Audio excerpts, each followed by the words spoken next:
Isang laban para sa buhay.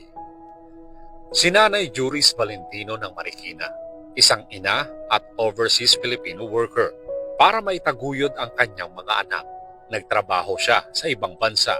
Ngunit ang kanyang paglalakbay ay biglang nasira ng isang di inaasahang sakit, ang gallstones.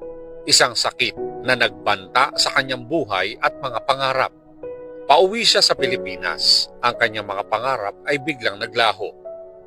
Ang sakit ay hindi lamang pisikal. Ang pag-aalala para sa kanyang pamilya ay nadagdag pa sa kanyang paghihirap. Ngunit dumating ang pag-asa.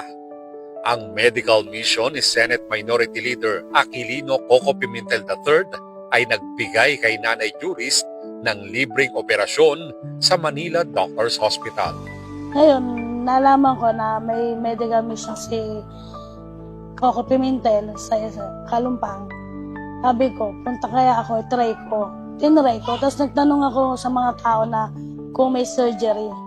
Kaya sabi naman, meron daw, kompleto naman daw. Hindi buti, yung doktor na natapatan ko, mabait naman, nasikaso ako. Hanggang sa sinabi ko na talagang hirap na ako, masakit na. Tapos yun, tapos, sige ma'am, tatawagan po namin kayo. Hanggang tinawagan ako, nag-chat ng linggo o sabi, ma'am, schedule ko na po kayo ng 26. Sabi ko, hindi natuwa naman ako kasi 26, ang bilis. Matapos ang operasyon, bumalik ang kanyang sigla. Muling nakasama niya ang kanyang mga anak. Nung nalaman ko na wala naman daw kung kaming ilalabas, yun po yung talagang malaking pasasalamat. Ikaw ko Pimentel. Kay Ma'am Sikat, sila po talaga. Kaya marami siya natulungan, o kami yung kaibigan ko natulungan niya. Na maoperahan din yung time na yun. Marami pa siya matutulungan. Kasi marami pa talagang nag-aano sa kanya. Na naniniwala na yung foundation niya is totoo.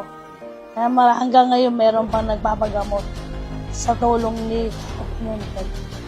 Ang kwento ni Nanay Juris ay isang halimbawa ng tuloy-tuloy na serbisyong hatid ni Senador Coco Pimentel sa mga Marikeño. Marikeño ko, mahal ko, oh, sa bawat tibok ng puso ko.